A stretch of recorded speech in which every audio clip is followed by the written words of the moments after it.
All right. Well, good morning, family. My name is Willie Lawson, and this is the Morning Report, where we do some New York Times and the BBC and the Western Global Disinformation Units won't do. We just go where they won't. We tell the truth when it's uncomfortable, and tell it again when the world pretends it didn't hear it the first time. Because today we're going back to Nigeria, back to the truth, back to the story the West keeps trying to bury with soft voices, clever language, climate change fairy tales. Okay, now we've covered this before, and we were right, but the violence hasn't stopped. The kidnappings haven't stopped. The targeting hasn't stopped. And the disgraceful denial from the Western elites has only gotten louder. So today's mission is simple: expose the lie. Again, defend the truth some more, and stand with persecuted Christians forever. Let's get to it.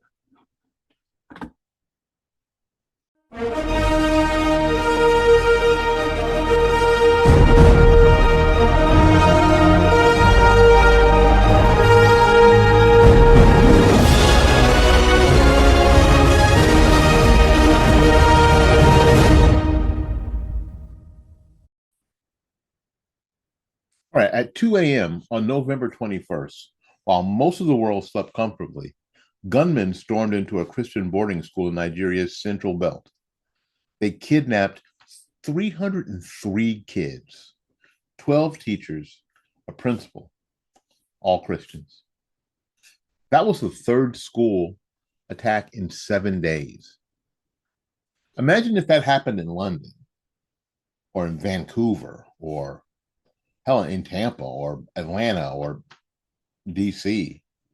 The world would shut down the moment it hit the evening news. But when it happened to African Christians, I'm guessing this is the first time you've heard about it. Suddenly the anchors tilt their heads and say, well, it's complicated. No, it's not complicated. The targeting is deliberate, and the excuses are disgraceful.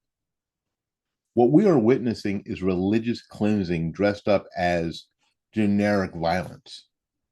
And Western elites are bending over backwards to say otherwise. And here's the twisted part: they're more offended by the word genocide than they are by the murders.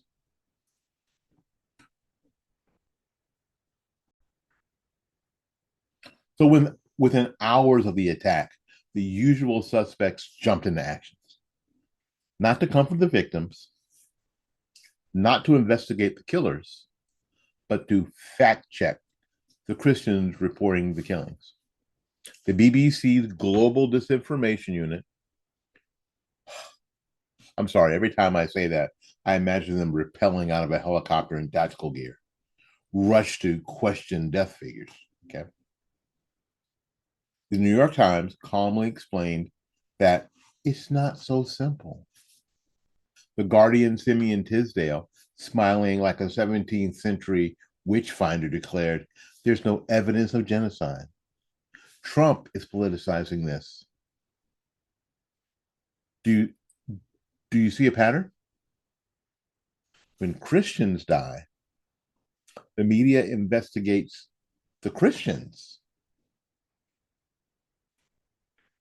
When Muslims die, the media investigates the killers. That hypocrisy it's not subtle. It is blinding. So let's get something straight. The facts are on our side. Between October 2019 and September 2024, according to the Observatory for Religious Freedoms in Africa, Christians were murdered at over 5.2 times the rate of Muslims in some Nigerian states relative to their population. Not similar, not symmetrical, not both sides. 5.2 times. And then you have the 2025 USCIRF, or the USCIRF report. We'll call it USCIRF, which completely is nonpartisan. In fact, it is often hostile to Republican administrators. And what do they say?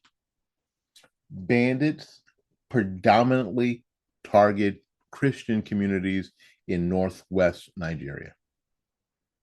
Extortion campaigns have primarily victimized Christian farms. Displacement is massive and accelerating. Predominantly, primarily, massively. These are not words of an administration trying to boost Trump's foreign policy image. These are bureaucratic diplomats who normally bend over backwards to soften their language, and even though they couldn't hide the truth. So let's be blunt.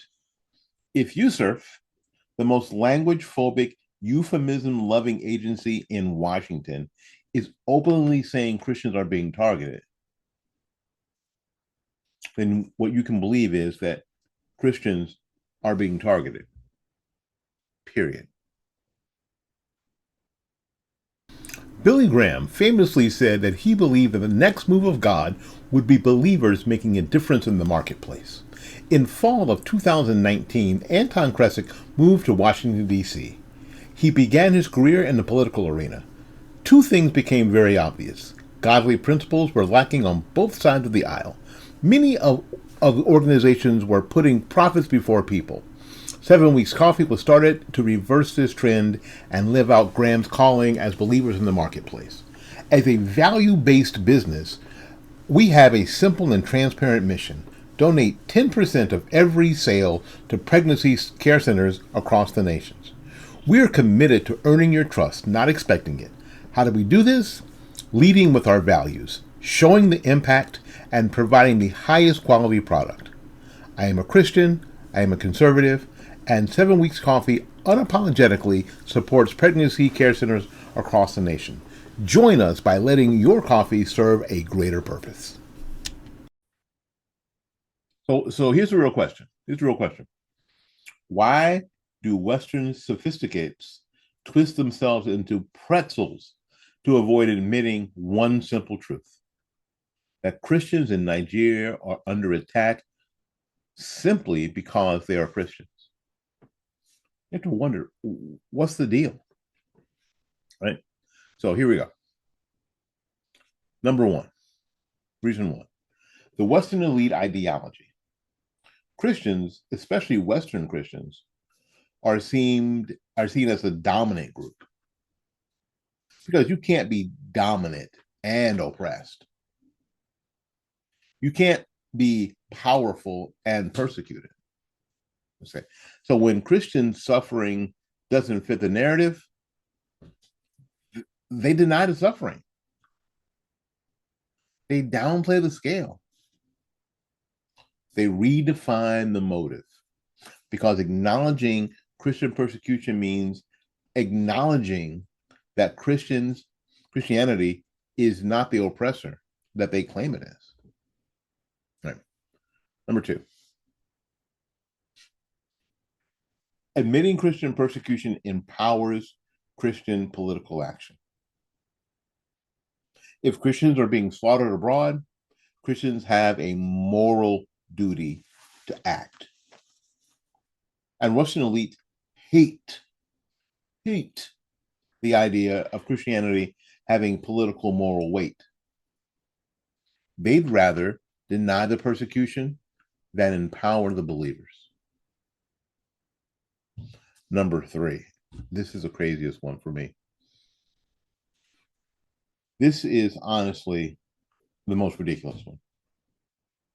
If Trump says water is wet, The Guardian publishes a 1,200-word piece titled, "Is Wetness a Western Construct?" The moment Trump demanded Nigeria stop killing or he'll go in guns a-blazing, the media instantly shifted from sorrow to skepticism. Their logic is this: if Trump cares, it must be fake. If Trump speaks, the opposite must be true. That's not journalism. That's derangement. Reason 4. We've reached the absurd point where former Irish President Michael Higgins blamed church massacres in Nigeria on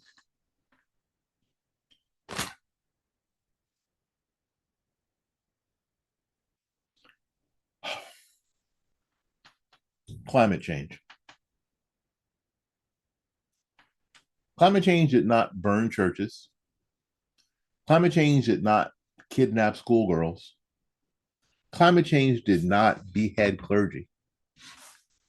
Climate change did not target Christian farms. Climate change did not destroy villages. Climate change did not attack seminaries. Climate change did not kidnap 303 children at 2 a.m. Men did. And men pick their targets.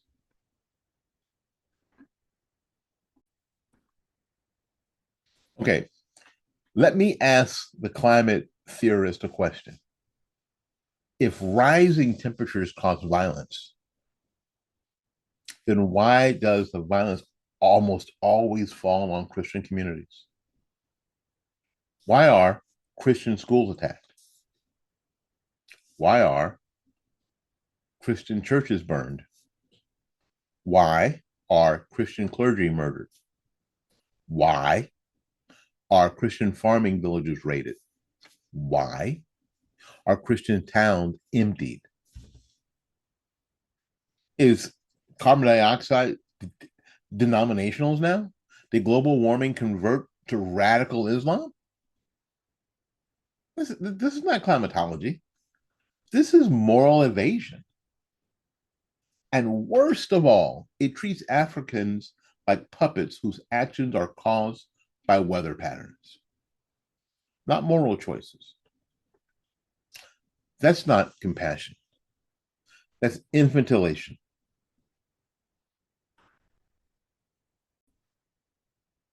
Okay, so let's talk about the hierarchy of sympathy in the Western media. How it works. When Jewish civilians die, the reaction is horror. When Muslim civilians die, the reaction is sympathy. When Christians die, the reaction is skepticism. And of course, the timeline is predictable. First hour, reports are emerging. Second hour, well, this is complicated. Third hour, it's climate change. Fourth hour, Trump is spreading misinformation. I have never seen another global faith treated with such hesitation, suspicion, and doubt. And this matters because the West is what the West is what it is because of Christianity. Our ideas about human dignity, human rights, charity, forgiveness, equality, justice, they're Christian at their root. But somehow we become the only civilization on earth ashamed of defending our own. Muslim nations defend Muslims. Jewish nations defend Jews. Asian nations defend their own ethnic kin. But Christian nations, we defend everyone except Christians. This is morally backwards. So here's the truth that elites do not want to hear. Christians owe Christian solidarity. You know what I said? Christians owe Christian solidarity. Not because others don't matter, but because family does. If a fire breaks out in your home, you gather your children first. That's not favoritism, that's responsibility. And globally, persecuted believers are our family. So if the West doesn't defend them, No one else will. And that's exactly why the Morning Report refuses to let this story die. Well, here's the call. Share this episode. Pray for Nigerian Christians. Support groups that are on the ground there. Push your church to acknowledge the crisis. Send an email to your pastor. And if you can, text them, call them, ask them. If you're having service on Thursday, after service, pull them aside and ask them, are we doing something as a church to help the Christians in Nigeria? What are we doing as a church? Ask them what you can do as a person. Right? When someone asks why you care, tell them. Because the Islamist with the machete knows exactly who his target is. The question is whether Christians know who their family is. This has been the Morning Report. My name is Willie Lawson. Until we see you again, go out there and learn something, love somebody, and for goodness sakes, y'all take care of yourself. We will see you when we see you. Bye now.